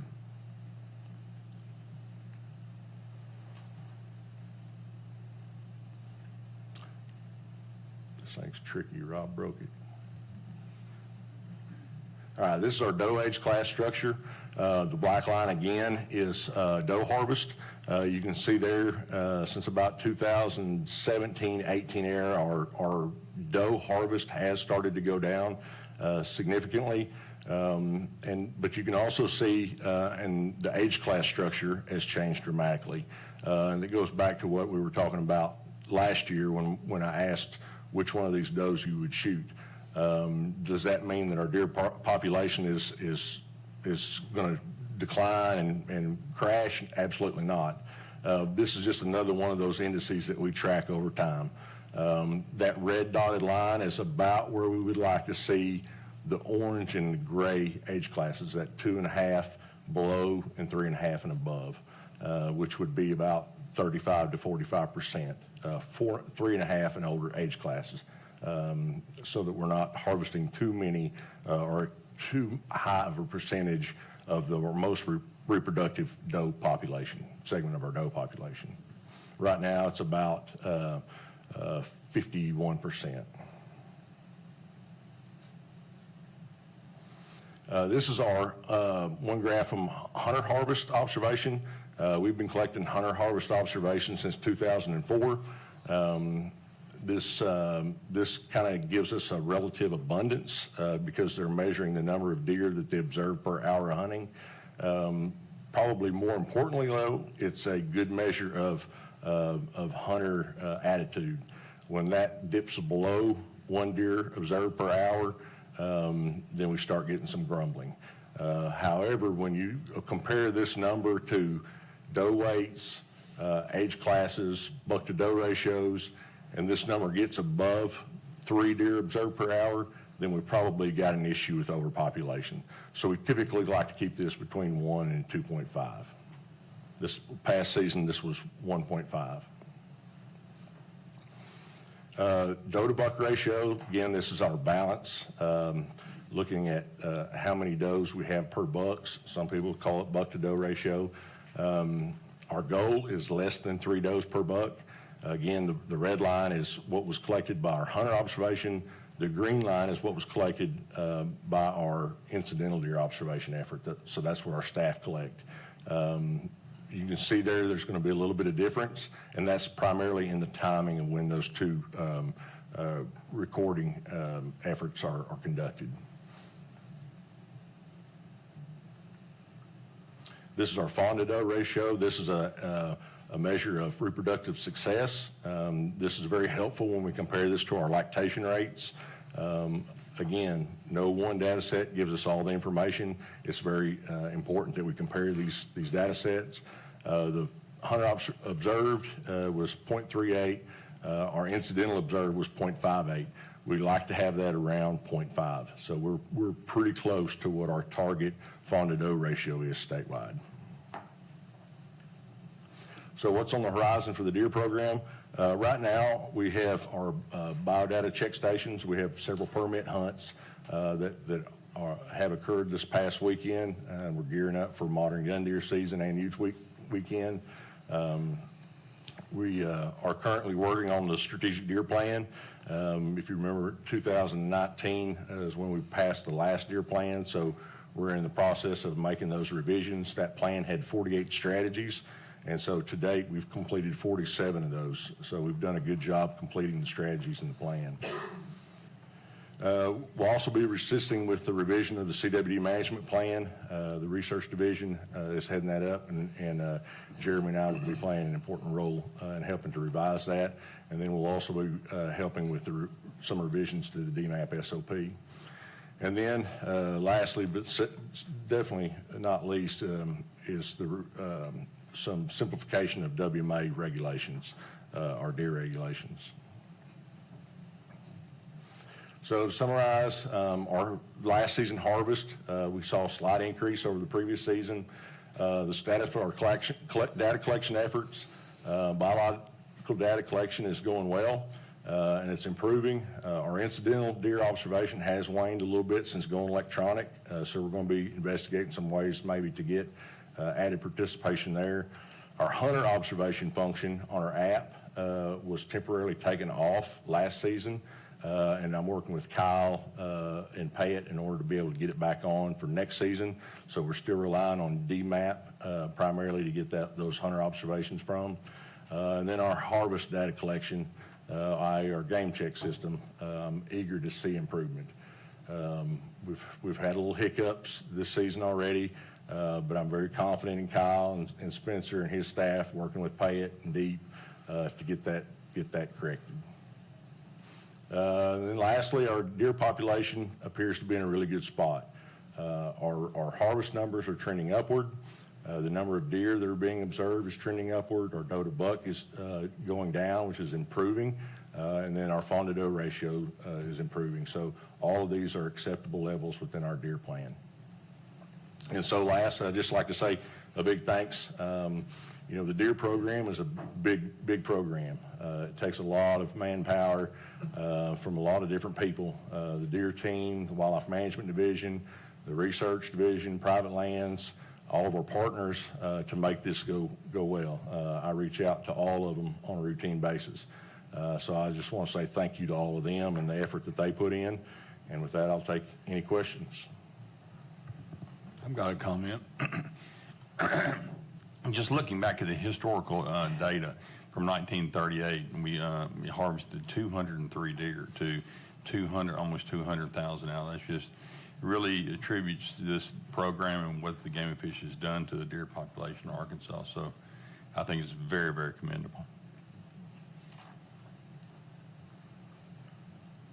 Ralph, did you say, of course, I know the straight wall's going to add some jump in the harvest up to date to this point, but early archery caught some good weather there, and those numbers hopefully are going to continue to trend up. And but do you see, or would you forecast a season up near that 200,000 mark again, the way we're trending?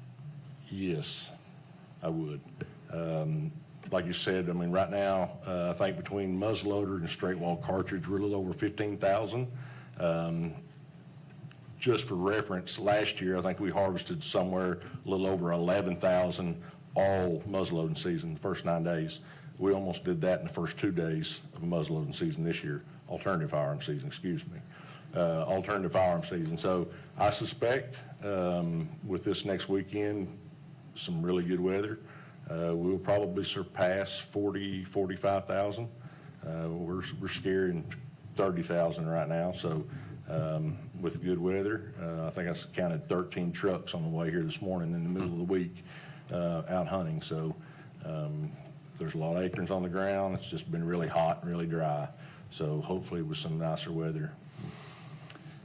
You know, we've touched on this and we've talked about it a lot, but good habitat management is often good forest management, and when we manage for turkey and quail, and that all goes with thinnings and burnings and those types of forest operations that those species benefit from, the deer obviously are going to benefit.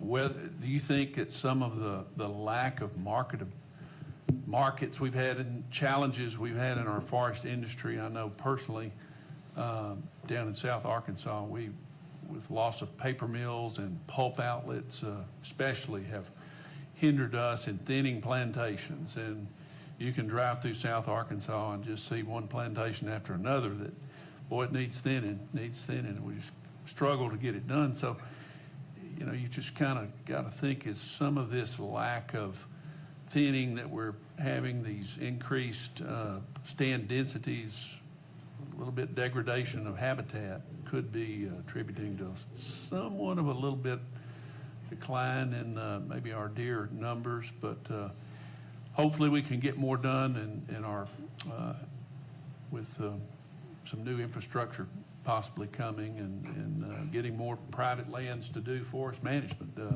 with our private lands division. Yeah, one slide I didn't show, and I'll be sure to put this in next year, is the utilization of our public lands for deer harvest. While a large percentage of our deer harvest occurs on private lands, if you look at the private land harvest trend as opposed to our public land harvest trend, those are inversely related. There are a lot more people hunting on public lands, and I think that is attributable to the work that we're doing there.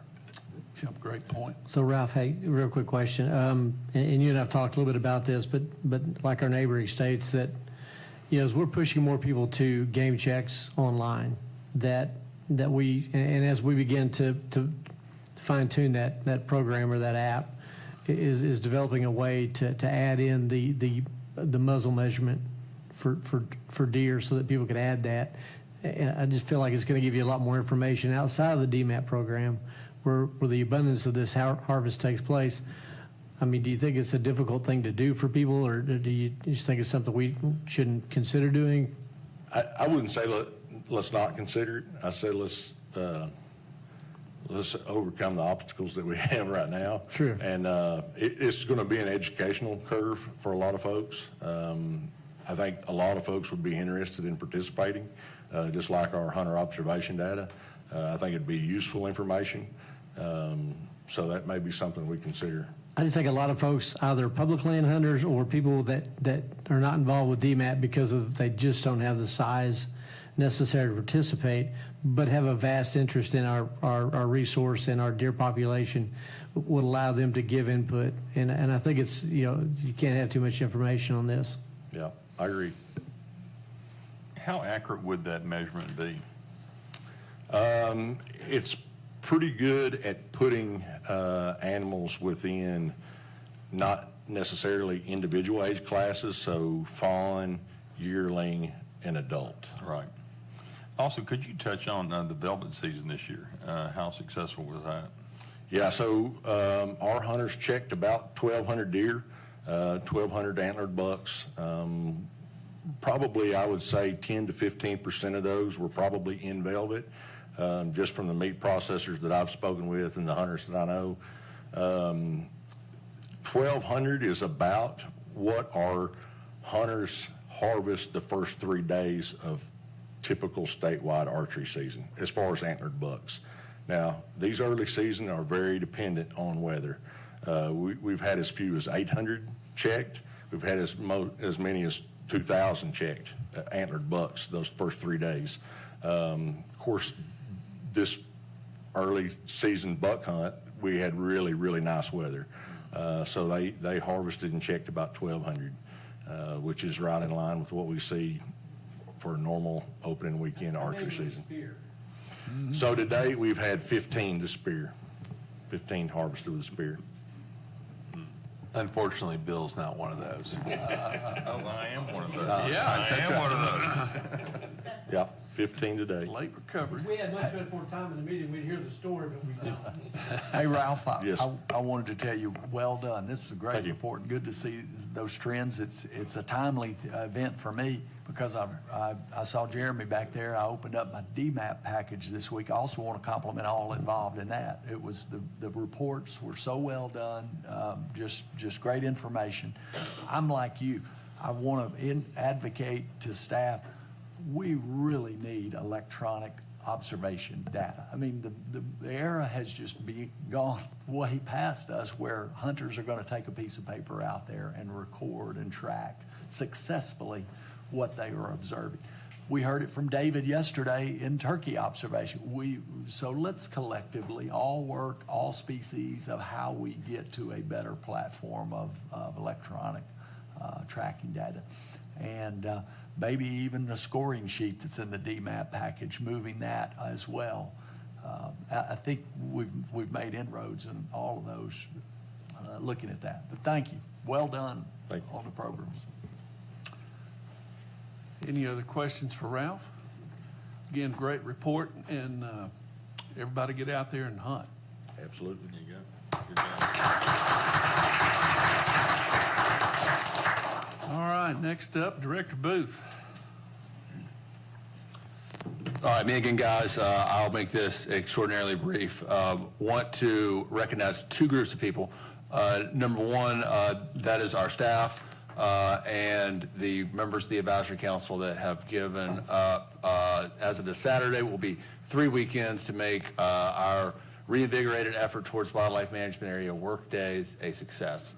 We recognize that this not only takes work from our staff when they're already going above and beyond and work on the weekends, but also want to recognize the members of the public that have given up their hard-earned time to join us arm in arm with some sweat equity in the woods.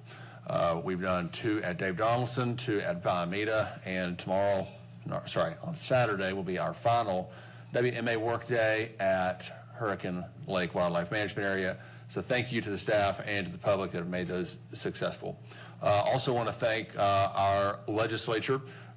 We had 2 great interactions with them yesterday. Number one, we received a recommendation from the Joint Budget Committee on our next biennial budget that we will proudly take up next general session come January. So we're thankful for their support and for their favorable recommendation. And then in addition to that, it was great to host them last night at the Witt-Stevens Nature Center, along with our friends from Louisiana, to break bread with them. Whether it's our agency staff that we have, these wildlife management area work days, the volunteers for those, or the legislatures, if we are judging the success, the future success of conservation in Arkansas by the diversity of people that we have with their hand to the plow of conservation, whether it's our legislator, our staff, or the public, we are in great shape. So thank y'all for this great meeting, for the input that we've received, for the support from the public, and we'll see y'all next month.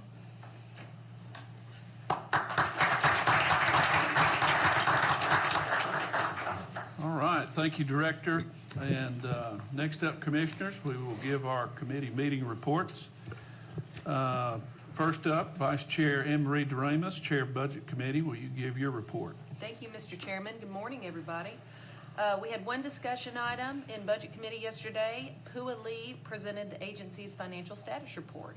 And we had one action item. Jose Jimenez presented an action item requesting a budget increase of $115,840 for completing repairs at the Mayflower Shooting Sports Complex. It received a unanimous due pass. We had no new business, no old business, and we were adjourned. Okay. Thank you, Commissioner DeRamus. Next, Commissioner Finley, Chair of Regulations Committee. Will you please give us your report? Thank you, Mr. Chairman. We had the PhD's galore yesterday. We had 3 discussion items in our committee meeting.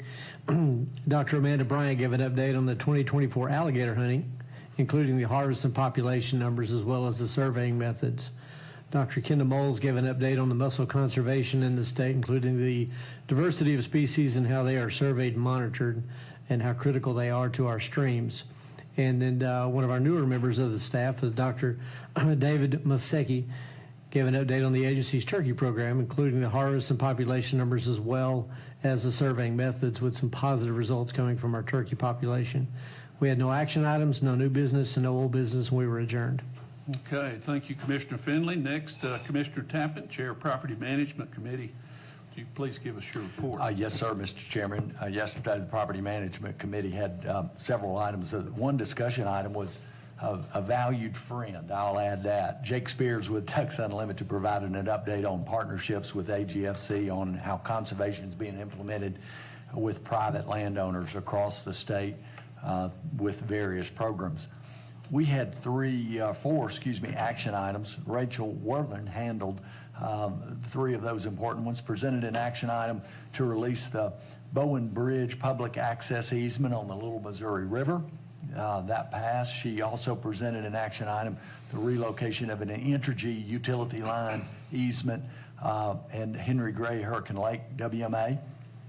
Lastly, she presented an action item to grant permanent right-of-way RDOT easement for replacement of a bridge structure at Rape Road in Biomeda WMA. We heard from former Commissioner Dunklin last night how badly that's needed, so I was glad that passed and was successful. Pua Lee presented an action item to request the removal from agency inventory list of a stolen UTV and a lost trap machine. That also passed. There was no new business, no old business, and we were adjourned. Okay, great report, Commissioner Tappan. Next, Commissioner Jones, Chair of Personnel and Governance Committee. Will you please give us an update, your report? Thank you, Chairman Neely. We had one discussion item. John Marks delivered the agency's legal report. We had no action items, no new business, and no old business. We did have executive session. There was an executive session that was to discuss personnel matters that lasted for approximately an hour, but no action was taken. Then we adjourned. Okay. Thank you, Commissioner Jones. And finally, Commissioner Adams, Chair of Education, IT, GIS Communications Committee. Will you please give us your report? Thank you, Mr. Chairman. The Education, IT, GIS Communications Committee met yesterday. We had one discussion item. Lee White gave a report on the agency's Becoming an Outdoor Woman program, its successful events over the past year, and plans for future offerings. We had no action items, no new business, and no old business, and we were adjourned. Okay, thank you, Commissioner Adams. Next, we have some commission items to look at and approve. First, the Bowen Bridge access closure. Rachel Worthen, you have the floor. Thank you, Chairman. Good morning, Commissioners, Director, AGFC, and staff and guests. Today I present to you a minute order found on page 9 of your backup packet to release the Bowen Bridge public access easement. Due to physical access issues and the current owner's desire to renew the easement, AGF staff recommends the Commission terminate the agreement early. And I would take any questions and appreciate a good vote. All right. Commissioner Tappan, was this approved in Property Management Committee? Yes, Mr. Chairman, it received unanimous success. I have a motion to approve the request. No second is necessary. All in favor say aye. Aye. Any opposed? Well, this motion's approved. And please continue on. Ms. Worthen? Thank you. My next minute order is found on page 18 of your packet. It's the relocation of an Entergy utility line at Henry Gray Hurricane Lake. Due to the erosion of the White River, Entergy requests we move the line across the road and bury it underground. I'll take any questions and hope for a good vote. Okay, again, Commissioner Tappan, was this approved by Property Management Committee? Mr. Chairman, it also passed. Okay, have a motion to approve the request. No second is necessary. All in favor say aye. Aye. Any opposed? This motion is also approved. And again, Ms. Worthen, we have one more item. My last item is a minute order found on page 30 of your backup packet. It's a permanent right-of-way easement for RDOT to replace a bridge structure over the Little Biomeda at Biomeda WMA. And I'll take any questions, and I appreciate a good vote. Lastly, Commissioner Tappan, was this approved by Property Management Committee? Yes, sir, Mr. Chairman, it did pass. Again, we have a motion to approve the request. No second is necessary. All in favor say aye. Aye. And any opposed?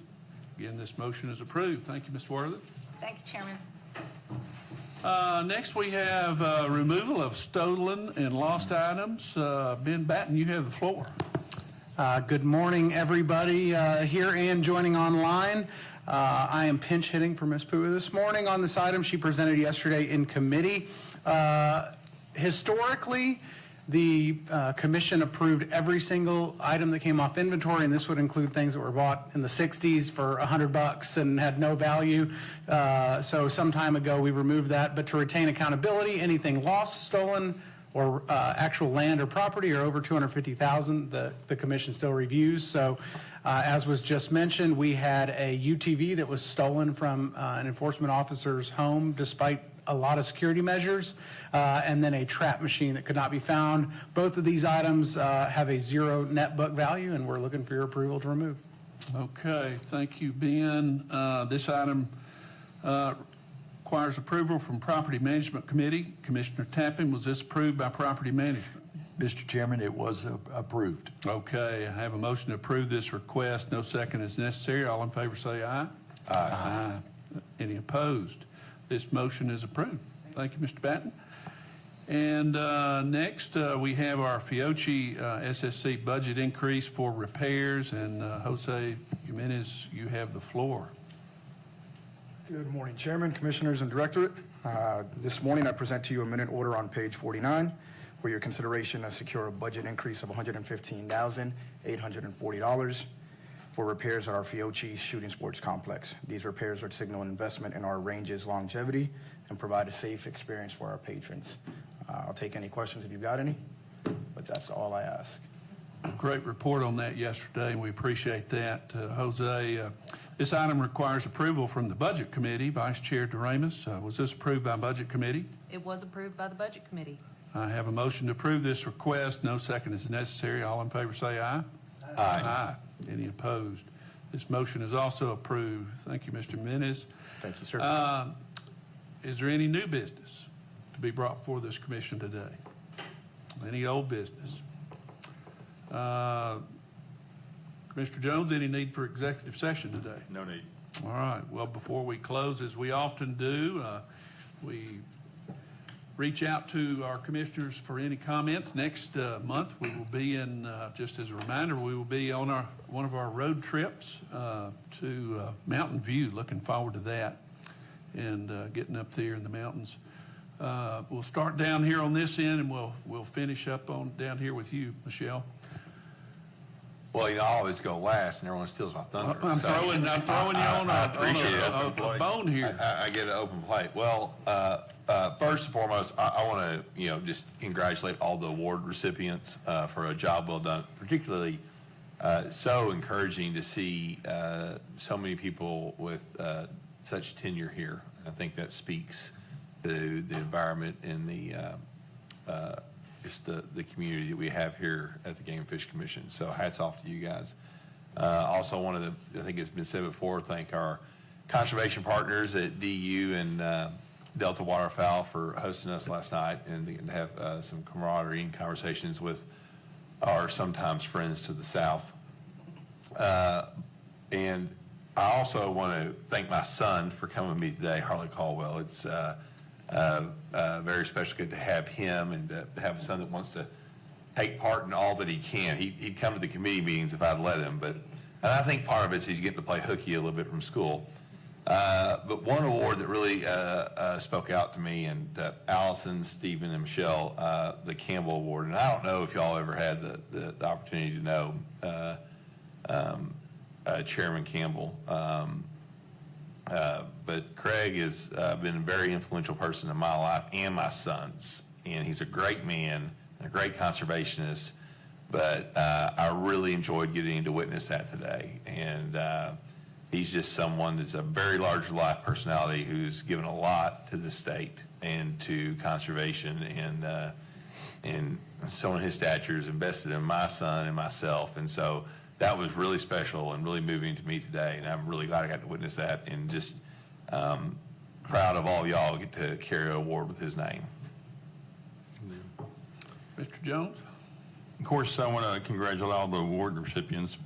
That was absolutely fantastic. But really, something that kind of hit me hard today was foundation report. I was on the foundation 15 years ago, and I remember we could barely raise enough money to pay the director, much less, have $3 million surplus like they had. So my hat's off to the foundation. You, Jibby, Deke, Tyler, y'all have all done such an amazing job, and we really do appreciate you at the commission.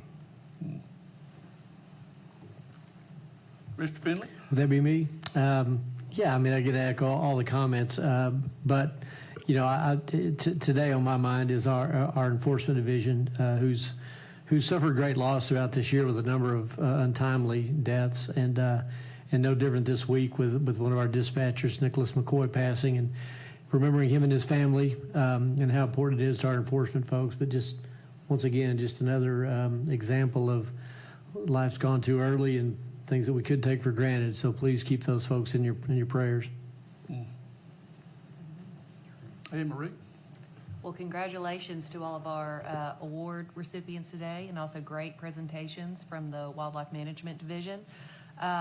This week, I had the opportunity to go out with our very own Jose Jimenez and his team and get a little lesson on shooting some handguns. That's something that I've wanted to become better at. Grew up shooting shotguns and rifles, but not very proficient in my handgun skills. And spending time with his staff out there was not only educational, but also really fun. And to think that in a state like Arkansas, we have somewhere to go like that, where all you gotta have is your bullets. That's really all you have to buy is your bullets and your gun. And we have teachers out there willing to teach you how to use firearms and use them correctly and safely.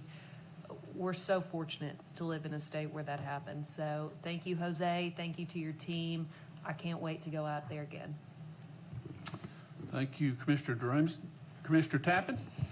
Well, Commissioner Caldwell down there said normally people steal his thunder. He stole some of my thunder. I was going to talk about the Campbell Award and these recipients, and Allison and Stephen and Michelle.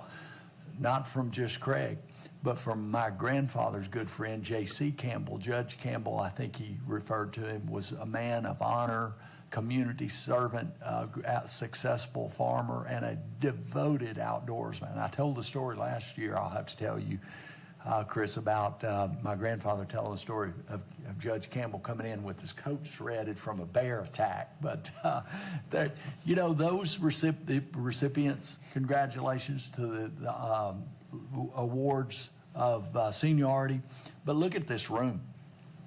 Director, our organizations, and most organizations, their quality and success is an element of the fabric or the makeup of their staff. And what an outstanding staff this agency has, and what you have helped accumulate and promote, and all of you all being here, it just gives me great empowerment as I'm almost at the midpoint, God willing, of my service of 7 years at the 3.5 point. I look forward to great things ahead with a team like you all that I'm behind to promote and help provide resources. I'm just proud to be associated with you and see such a successful group of people. Thank you. Well said, Commissioner Tappan. Couldn't agree more. Commissioner Adams? I echo the congratulations to everyone on the awards today, but this is my favorite time of year. It's football season, hunting season's here. This is what all the hard work that you guys have put in, all year round. This is the time where everybody gets to see that and see all the work come to fruition. So I'm just excited about getting in the woods. This weekend, we're having a doe shoot at my place, and Hunters for the Hungry are coming and going to help us out. So hopefully the temperature will come down a little bit and we'll have some success. But this is the time of year that this agency gets to show out, and I'm excited for it. So thank you for all you do. Couldn't agree more. It's like Super Bowl month coming up. It is, and I'm looking forward to the university hunt. I love working with young people that are budding conservationists, and again, it's so great to have Harley here, see a young person that's interested in the conservation process. That's awesome. Would love to see more. Thank you. So play hooky. Yeah, thank you, Dr. White. Well, as we wrap up again, I echo all of the comments about our award winners, and I couldn't help but notice, somebody else had mentioned it, how many PhDs we have. That shows the level of pursuit of excellence we have in our staff. Not just to get to here at this work at this agency is fun and great, but to continue your education process, to enrich your career, to better serve the commission and our Kansans, we can't thank you enough to all of y'all that whether you are 5 years or 25 years in, we see just a commitment to excellence here in our staff. Foundation again, Jibby and Deke, those numbers are easy to kind of just look at and just go on, but as Bill pointed out, from literally here to the ceiling in incremental growth and strides y'all are making with corporate pursuits to large projects. Get It for game wardens, that program. Rob, you've been a big part of that, and it's just a huge lift that the foundation aids all of us. Great presentations yesterday and today. Can't commend staff enough. We got to hear good work yesterday from our turkey program and alligators, and then today we follow up with GTR work, and Rob and all of as the director pointed out, this all is a team effort, truly is, from education to communications, all of the nuts and bolts that come together, we as a team to get this program where it is, and the success it's having right now is due to all of us, so we take pride in that. And lastly, again, as we get ready to embark to Mountain View, looking forward to that, and we'll have a fun time up in the mountains. We're going to go see a bat cave, and Director, you going to make that bat cave tour? 100%. Okay. I've heard that there's a phobia about caves. Am I wrong in that? Who told you that? Well, kind of came out. Anyway, we won't have you spelunking into the back of the cave, but Noted. looking forward to that and a good time up in the mountains. Well, Commissioners, we've been here for a good 2 days, and again, thanks to staff and everyone for a great October meeting. And with that, we stand adjourned.